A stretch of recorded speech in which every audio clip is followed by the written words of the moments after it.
Gold hub తాకట్టులో ఉన్న బంగారాన్ని విడిపించి కొనబడును. అదే రోజు ఆన్లైన్ ధరకు కొని డబ్బులు ఇవ్వబడును. హాయ్, వెల్కమ్ టు మనం టీవీ. నేను మీ కట్టా కార్తిక్.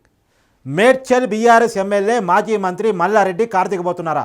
ఆయనతో పాటు ఆయన అల్లుడు మర్రి రాజశేఖర్ రెడ్డి ఆయన కూడా బీఆర్ఎస్ పార్టీకి రాజీనామా చేయబోతున్నారు. ఇద్దరు ఎమ్మెల్యేలు ఆ పార్టీ నుంచి బీఆర్ఎస్ పార్టీకి రాజీనామా చేయబోతున్నారు, కారు దిగబోతున్నారు అనే వార్తలు వింటూ ఉన్నాం. ఎందుకు ఈ వార్త ఎప్పటి నుంచో ఉంటూ ఉన్నప్పటికీ కూడా రాజీనామాకి ముహూర్తం ఎందుకు కుదరట్లేదు ఆ విషయాన్ని కూడా మీకు చెప్పే ప్రయత్నం చేస్తున్నాను.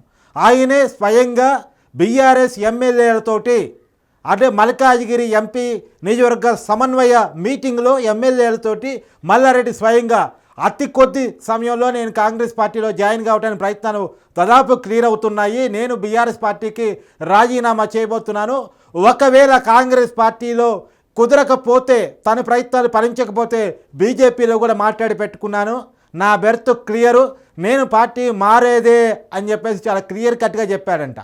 మల్కాజ్గిరి ఎమ్మెల్యే మర్రి రాజశేఖర్ రెడ్డి, మేడ్చల్ ఎమ్మెల్యే మల్లారెడ్డి బీఆర్ఎస్ పార్టీకి ఇద్దరు ఎమ్మెల్యేలు రాజీనామా రేపో మాపో అనేది మనకు వినపడుతున్నటువంటి సమాచారం. వాస్తవానికి కాంగ్రెస్ పార్టీ అధికారంలోకి వచ్చినప్పటి నుంచి రేవంత్ రెడ్డి ముఖ్యమంత్రి అయినప్పటి నుంచి కూడా మల్లారెడ్డి ఊగిస్తున్నట్టునే ఉన్నారు. కాంగ్రెస్లోకి ఎప్పుడొద్దామా అన్నట్టున్నారు. ఆయన వ్యాఖ్యానాలు కూడా క్లియర్గా చూడండి. రేవంత్ రెడ్డిని పొగుడుతూ కాంగ్రెస్ పార్టీని పొగుడుతూ మాట్లాడుతూ వస్తున్నారు.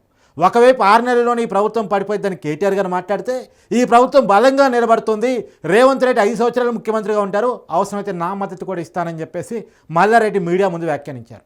ఆయన క్లియర్గా ఈ మధ్యకాలంలో చెప్పారు, నేను పార్ట్ టైం పొలిటీషియన్ని, ఫుల్ టైం బిజినెస్ మ్యాన్ అని క్లియర్గా చెప్పేశారు. రెండోది ఆయన ఒక మాట చెప్పారు, నేను 50 కోట్లు ఇచ్చేసి కేసీఆర్ దగ్గర మంత్రి పదవి ఆ రోజు కొనుక్కున్నాను అని చెప్పేసి అన్నారు. మీ అందరికీ తెలుసు ఆయన 2014లో టీడీపీ పార్టీ తరఫున మల్కాజ్గిరి ఎంపీ, తర్వాత కాలంలో ఆయన పార్టీ మారటం జరిగింది. 2018లో డిసెంబర్లో జరిగినటువంటి ఎన్నికల్లో మేడ్చల్ నుంచి ఎమ్మెల్యేగా పోటీ చేసి గెలిచి తర్వాత మంత్రి పదవి తీసుకోవడం జరిగింది.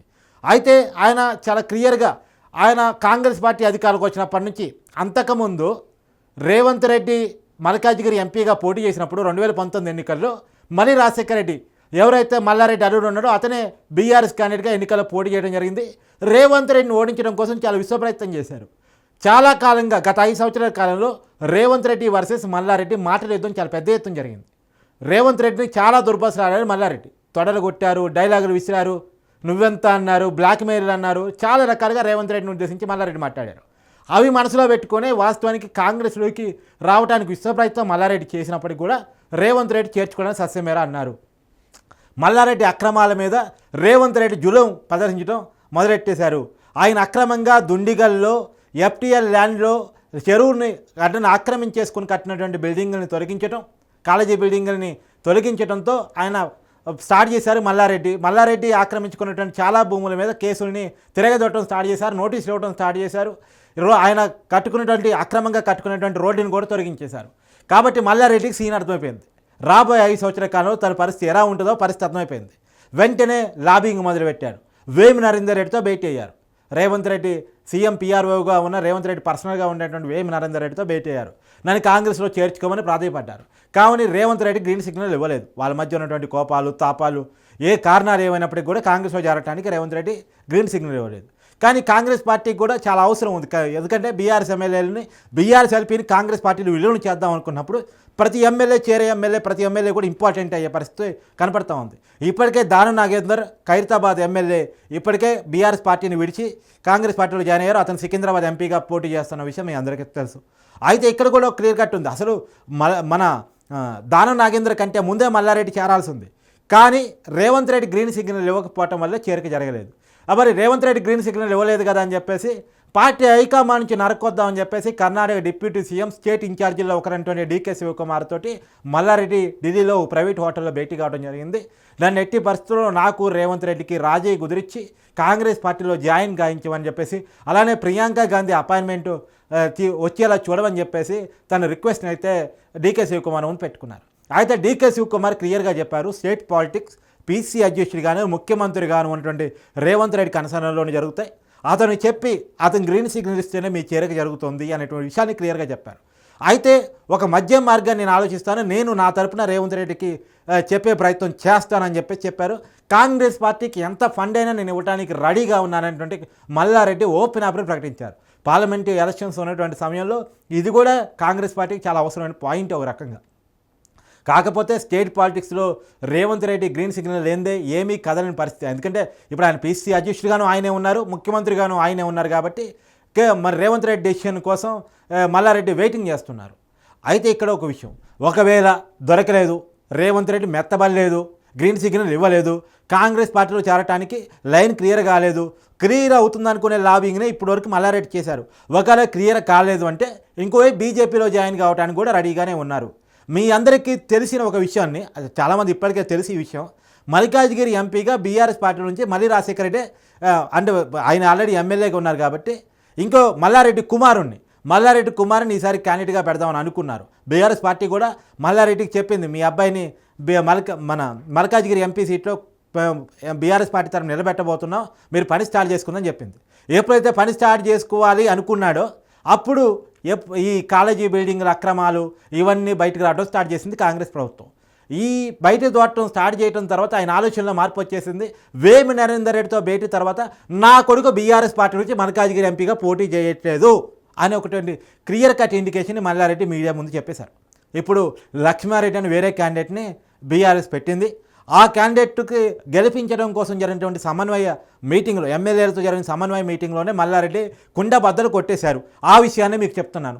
నేను బీఆర్ఎస్ పార్టీని వేడబోతున్నాను, కారు దిగబోతున్నాను, నేను ఏదర్ కాంగ్రెస్ లేదు లైన్ క్లియర్ కాలేదంటే బీజేపీలో జాయిన్ కాబోతున్నాను, నాకు ఇప్పుడు నా బిజినెస్లు శ్రీరామ లక్ష్య కావాలి అంటే నేను ఏదో జాతీయ రాజకీయ పార్టీలో అంటే రాష్ట్రంలో అధికారంలో ఉన్నటువంటి కాంగ్రెస్ పార్టీలో కానీ అక్కడ గ్రీన్ సిగ్నల్ రాకపోతే కేంద్రంలో అధికారంలో ఉన్నా రేపు అధికారంలో రాబోతున్నటువంటి బీజేపీలో కానీ జాయిన్ కాక తప్పదు అనేటువంటి విషయాన్ని కుండబద్దలు కొట్టినట్టు చెప్పేశారట.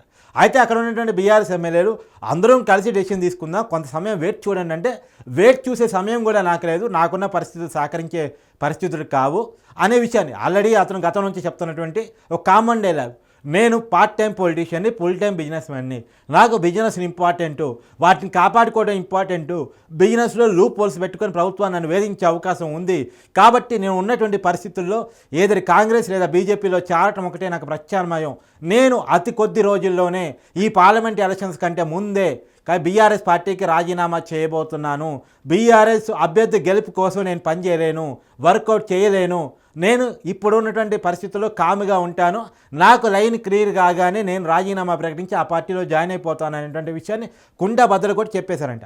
అంటే 1+1 అన్నట్టు ఆ కుటుంబంలో మల్లి రాజశేఖర రెడ్డి మల్కాజ్గిరి ఎమ్మెల్యేగా ఉన్నారు, మేడ్చల్ ఎమ్మెల్యేగా మల్లారెడ్డి ఉన్నారు, ఇద్దరు ఎమ్మెల్యేలు వస్తారు. అటు కాంగ్రెస్లో లైన్ క్లియర్ అయినా ఇద్దరు ఎమ్మెల్యేలు వచ్చినట్టే, అలానే బీజేపీలో లైన్ క్లియర్ అయినా ఇద్దరు ఎమ్మెల్యేలు వచ్చినట్టే.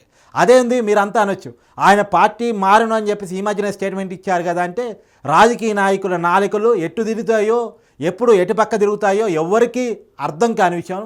ఇవి చాలా కాలంగా వింటున్న మాటలే. పార్టీలు మారే ముందు అందరు నాయకులు ప్రెస్ మీట్ పెట్టి లే ఇదంతా మీడియా ప్రచారం, నేను పార్టీ మారేదే లేదని చెప్పేస్తారు. అట్లా చెప్పిన 2 రోజులకే పార్టీ మారేస్తారు. కాబట్టి గతంలో మల్లారెడ్డి మాటను పట్టించుకోవాల్సిన లేదు. గతంలో బీఆర్ఎస్ పార్టీలో అప్పటి టీఆర్ఎస్ పార్టీలో చేరే రోజు కూడా కొద్ది రోజుల ముందు కేసీఆర్ గారి ప్రభుత్వాన్ని తుగ్గల ప్రభుత్వం అన్నాడు. కానీ ఆ మాట అన్న కొద్ది రోజుల్లోనే టీఆర్ఎస్ చేరి అపర భగీరథుడు కేసీఆర్ అంటూ కీర్తించారు. అప్పుడు రేవంత్ రెడ్డిని పచ్చి బూతులు తిట్టారు, పచ్చి మాట అన్నాడు. ఇవాళ రేవంత్ రెడ్డి సర్కారు, రేవంత్ రెడ్డి బాగా పనిచేస్తున్నాడు, అవసరమైతే రేవంత్ రెడ్డికి నేను సపోర్ట్ చేస్తాను, కాంగ్రెస్ పార్టీ బాగా పనిచేస్తుంది, ఈ ప్రభుత్వం 5 సంవత్సరాలు నిలబడుతుందంటూ మాట్లాడుతున్నాడు. అంటే రాజకీయ నాయకుల మాటలు అవసరాలను బట్టి మారుతుంటాయి, వాళ్ళ బిజినెస్ అవసరాలను బట్టి మారుతుంటాయి. ఇంకా ఖచ్చితంగా చెప్పాలంటే ప్రజల అవసరాలు బట్టి కూడా కాదు, వాళ్ళ బిజినెస్ అవసరాలను బట్టి మారుతుంటాయి. ఏం ప్రయోజనం ఆశించి మల్లారెడ్డి పార్టీ మారుతున్నాడు, ఏం ప్రయోజనం ఆశించి మల్లారెడ్డి పార్టీ మారుతున్నాడంటే అతని భూముల క్రమబద్ధీకరణ, ఆయన ఐటీ రైట్స్ నుంచి లేదంటే లోకల్ కేసుల నుంచి తప్పించుకునే ఆలోచన, ఆల్రెడీ అతని మీద ఎస్సీలు నమోదు చేసినట్టు కేసు నుంచి కూడా తప్పించుకునే ప్రయత్నం. ఆల్రెడీ అతని మీద SC ST యాక్ట్ కూడా అలా నమోదు చేయబడింది. చాలామంది దళితులు తమ భూములు మల్లారెడ్డి ఆక్రమించేసుకున్నాడు అని చెప్పేసి ఒక కేసునైతే మేడ్చల్ పోలీస్ స్టేషన్లో కంప్లైంట్ చేయడం జరిగింది. ఆ కేసు నమోదయ్యి ఉంది. ఆ కేసు తను ఇబ్బంది పెట్టిందని కూడా తను భావిస్తూ ఉన్నారు. ఇలాంటి అనేక కేసులు, ఇప్పుడు ఉన్నటువంటి కేసులు, రేపు రాబోయేటువంటి కేసులు, ఆల్రెడీ FTR పరిధిలో ఉన్నటువంటి దుండిగల దగ్గర ఉన్నటువంటి 2 కాలేజీ బిల్డింగ్ని తొలగించడం జరిగింది. అది కాక ఈ మధ్యకాలంలో డిబార్ అయినటువంటి మల్లారెడ్డి కాలేజీల్లో డిబార్ అయినటువంటి కొంతమంది 30 మంది విద్యార్థులు ఒక ఆందోళన వ్యక్తం జరిగింది. ఆందోళన వ్యక్తం చేయడం పరిస్థితుల్లో ఆ మల్లారెడ్డి కాలేజీల మీద కాంగ్రెస్ నాయకులు అక్కడ ఉన్నటువంటి లోకల్ లీడర్ మైనంపల్లి హనుమంతరావు అక్కడ విద్యార్థులపై మద్దతు జరపడం జరిగింది. వాళ్ళ ఆందోళనకి సంఘీభావం చెప్పడం జరిగింది. విద్యాశాఖకు ఫిర్యాదు చేయడం జరిగింది. మరి విద్యాశాఖ నుంచి మల్లారెడ్డి కాలేజీలకు నోటీసులు పోయి మల్లారెడ్డి కాలేజీల మీద కనుక ఎంక్వైరీ ఆదేశించడం జరిగితే మళ్ళీ మల్లారెడ్డి కాలేజీలో జరిగేటువంటి అనేక అక్రమాలు బయటకు వస్తే అది కూడా మల్లారెడ్డికి ఇబ్బందికరంగా మారే అవకాశం ఉంది. కాబట్టి ఎప్పుడు ఫుల్ టైం బిజినెస్ మ్యాన్ అనుకొని బిజినెస్ అన్ని లోపాలతోనే జరుగుతాయి. రెండోది మల్లారెడ్డి బిజినెస్ సహజంగానే అనేక లోపాలు బయటపడే అవకాశం ఉంది. ఆ విషయాన్ని ఇండైరెక్ట్గా అతను కూడా ఒప్పుకుంటూ ఉన్నాడు కాబట్టి ఒక క్లియర్ కట్ ఇండికేషన్ ఇస్తున్నాడు. 50 కోట్లు ఇచ్చేసి కేసీఆర్ దగ్గర మంత్రి పదవి ఎందుకు కొనుక్కుంటాడు? 50 కోట్లు ఇవ్వాల్సిన అవసరం ఎందుకు వచ్చింది? అంటేనే ఏదో లూప్ హోల్స్ ఉన్నాయి అతను సస్టైన్ కావాలి అంటే పార్టీలకి భారీ ఎత్తున ఫండింగ్ ఇవ్వాలి, అధికారంలో ఉన్న రాజకీయ పార్టీలు ఫండింగ్ ఇవ్వాలి, అక్కడ ఉన్నటువంటి ఒక పదవిని కొనుక్కోవాలి. ఆ పదవిని కొనుక్కోవడం ద్వారా తన సస్టైనబిలిటీ ముందుకు తీసుకెళ్ళగలగాలి. అందుకని ఆ సస్టైనబిలిటీలో నుంచి ఆ రోజు అధికారంలో ఉన్న బీఆర్ఎస్కి ఫండింగ్ పెట్టేసి ఆ రోజు పదవిని కొనుక్కున్నారు. ఈ రోజు కాంగ్రెస్ అధికారంలోకి వచ్చిందంటే కాంగ్రెస్ నుంచి కొనుక్కోవడం కోసం తన ప్రయత్నం చేస్తున్నారు. ఒకటి వేమి నరేందర్ రెడ్డి ప్రయత్నం, రెండోది డీకే శివకుమార్ ద్వారా ప్రయత్నం, మూడు ఇవన్నీ కుదరకపోతే బీజేపీలోకి ప్రయత్నం. ఒకటి స్టేట్లో అధికారంలో ఉన్న పార్టీలోకి, లేదు నేషనల్లో అధికారంలో ఉన్న పార్టీలోకి, ఏదో ఒక పార్టీలోకి జంపు కట్టడానికి రెడీగా ఉన్నారు. అది రేపో మాపో రాజీనామా చేసే అవకాశం కనపడతా ఉంది. ఇది ఖచ్చితంగా మల్కాజ్గిరి పార్లమెంటు స్థానం మీద ఎఫెక్ట్ పడే అవకాశం ఉంది. అదే బీఆర్ఎస్కి చాలా కీలకంగా, అంటే బీఆర్ఎస్కి కీలకమని నేను ఎందుకు అంటున్నానంటే బీఆర్ఎస్కి ఎక్కడన్నా ఎమ్మెల్యేలు వచ్చాయి అంటే సిటీ పరిధిలోనే, హైదరాబాద్ సిటీ పరిధిలోనే బీఆర్ఎస్ కొద్ది గొప్ప గెలిచింది. మొత్తం రూరల్లో ఓడిపోయింది. రూరల్లో బీఆర్ఎస్ సిట్టింగ్ ఎంపీలు మేము ఈ పార్టీలు ఉండవని, ఎందుకంటే పోయినసారి 9 మంది ఎంపీలు గెలిచారు 2019 ఎన్నికల్లో. 9 మందిలో 5 ఆల్రెడీ పార్టీ మారేశారు. వరంగల్ ఎంపీ పార్టీ మారారు, పెద్దపల్లి ఎంపీ పార్టీ మారారు, తర్వాత చేవెళ్ళ ఎంపీ పార్టీ మారారు. వీళ్ళు ముగ్గురు కాంగ్రెస్లో పోయారు. అదిగాక జహీరాబాద్ ఎంపీ, నాగర్ కర్నూలు ఎంపీలు బీజేపీలోకి వెళ్ళారు. గెలిచిన 9 మందిలో 5 పార్టీ మారారు. ఖమ్మం ఎంపీని ఆల్రెడీ నామానాగేశ్వరరావు అని చెప్పేసి బీఆర్ఎస్ ప్రకటించింది. ఆయన కూడా ఊగిసలాట్లో ఉన్నారు. ఆయన చంద్రబాబును భేటీ అయ్యారు. టీడీపీ బీజేపీ పొత్తులో భాగంగా ఖమ్మం ఎంపీని కనుక నన్ను ప్రకటిస్తే నేను బీఆర్ఎస్ పార్టీకి రాజీనామా చేసి ఎన్డీఏ కూటమి తరపున పోటీ చేస్తా ఖమ్మంలో అని చెప్పేసి ఆయన చంద్రబాబుతో భేటీ అయ్యారు. ఖమ్మం నామానాగేశ్వరరావు ఆల్రెడీ ప్రకటించిన అభ్యర్థులు ప్రకటించిన అభ్యర్థులు ఉండట్లేదు, సిట్టింగ్ ఎంపీలు ఉండట్లేదు. అది బీఆర్ఎస్ పార్టీ పరిస్థితి ప్రజెంట్. కాబట్టి ఇప్పుడున్నటువంటి పరిస్థితుల్లో బీఆర్ఎస్ ఎక్కడైనా గెలవగలదు అంటే ఆ సిటీ పరిధిలోనే.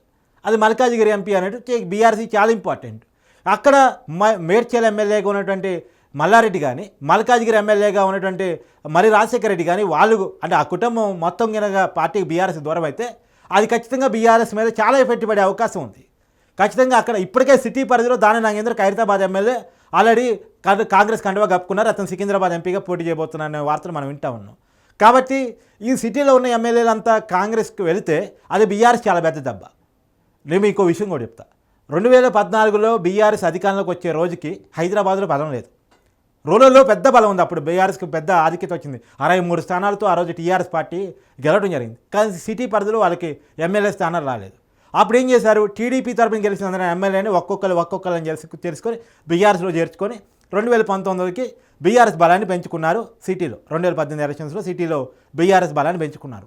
ఇవాళ గెలిచిన కూకట్పల్లి ఎమ్మెల్యే కావచ్చు, జూబ్లీహిల్స్ ఎమ్మెల్యే కావచ్చు, ఆ తర్వాత వీరంతా కూడా అప్పట్లో టీడీపీ ఎమ్మెల్యేలే. అప్పుడు టీడీపీ తరపున గెలిచిన ఎమ్మెల్యే అందరినీ తీసుకొని బీఆర్ఎస్లోకి చేర్చుకొని ఆ రోజుల్లో సిటీలో బీఆర్ఎస్ బలాన్ని పెంచుకుంది. ఇప్పుడు కాంగ్రెస్ కూడా అదే స్ట్రాటజీ వర్కౌట్ చేస్తుంది. బీఆర్ఎస్లో గెలిచిన అందరు ఎమ్మెల్యేని ఒక్కొక్కరిని చేర్చేసుకొని, అది మాధవరం కృష్ణారావు కావచ్చు, గాంధీ కావచ్చు, వీళ్ళంతా సిటీలో ఉన్నటువంటి బీఆర్ఎస్ ఎమ్మెల్యేలంతా ఒక్కొక్కరిగా కాంగ్రెస్ కండువా కప్పుకోవడానికి రెడీగానే ఉన్నారు. కాకపోతే గ్రీన్ సిగ్నల్ రావటమే ఆలస్యం. అయితే ఒక్కొక్కరిగా వెళ్ళటం కంటే గుంపుగా వెళ్తే ఆ రోజు 2/3 కనుక ఎమ్మెల్యేలు జాయిన్ అవుతే బీఆర్ఎస్ ఎల్పీ విలీనం జరిగిద్ది కదా అనే ఒక ఆలోచనతో ఆగిపోయి ఉన్నారు. కానీ ఈ పరిస్థితుల్లో మల్లారెడ్డి పెద్ద షాకింగ్ అని చెప్పాలి. ఆయనకి కొద్ది గొప్ప అక్కడ జనంలో ఆయనకుండే ఓట్ బ్యాంక్ ఆయనకుంది. అది రకరకాల వల్ల, అంటే ఆయన కాలేజీ స్టూడెంట్స్ తల్లిదండ్రుల ఓటింగ్ కావచ్చు, రకరకాల కారణాలతో ఆయనకుండే ఓట్ బ్యాంక్ కనుక భారీ అసలే ఆ కొసర కూడా పోతే బీఆర్ఎస్ ఎసరేగా. కాబట్టి ఇది ఖచ్చితంగా బీఆర్ఎస్కి రాబోయే రోజుల్లో చాలా పెద్ద దెబ్బ తగలబోతూ ఉందనేది మనకు అర్థమవుతున్న విషయం. కానీ రేపో మాపో మాత్రం మల్లారెడ్డి, రాజశేఖర రెడ్డి రాజీనామా చేయబోతున్నారు. Thank you.